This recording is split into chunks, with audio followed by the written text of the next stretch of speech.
या प्रकरणी महाविकास आघाडीकडून आलेल्या राजकीय प्रतिक्रिया पहा।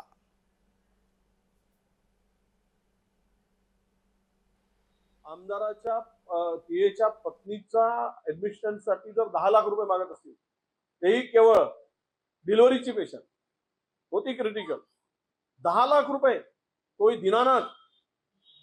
आणि पाठबळ कोणाचा? सत्ताधाऱ्यांचा। त्या दिनानाथला कोण आहे? त्या दिनानाथ मध्ये आता त्याचा परवाना रद्द केला। खरं म्हणजे चॅरिटी हॉस्पिटल आहे, सरकारी जमिनीवर उभं झालेलं हॉस्पिटल आहे आणि लुटारूंची टोळी बसवल्या काय हरामखोरांनो तिथे। त्या हरामखोरांना फटके मारले पाहिजेत। त्या डॉक्टरांना कोण चाला लुटतोय तो, इतका नालायक धंदा त्या दिनानाथ मध्ये चाललाय आणि त्या हॉस्पिटलला टाळं मारलं पाहिजे आणि या सगळ्यांवर FIR दाखल केला पाहिजे।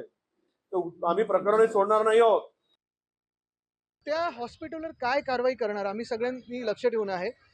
फक्त भाजपचे आमदारांचे PA म्हणून नाही, तर एक महाराष्ट्राचे किंवा ह्या देशातले नागरिक ज्यांना खरोखर गरज आहे, गरजू लोकांना जेव्हा आपण पाहतो आणि अशा इमर्जन्सी सिच्युएशनमध्ये ते महिलेची मला वाटतं तर मृत्यू झालेला आहे, हे अतिशय दुर्दैवी। आणि महाराष्ट्रासारखे प्रगत राज्यात असं व्हायला लागलं, जिथे आपण आत्ता अनेकदा म्हणजे लाडकी बहीणबद्दल वगैरे चर्चा करतोय, राजकारण न जाता मला वाटतं त्या हॉस्पिटलवर किंवा जे कोणी ते संचालक असतील त्यांच्यावर कडक कारवाई झाली पाहिजे।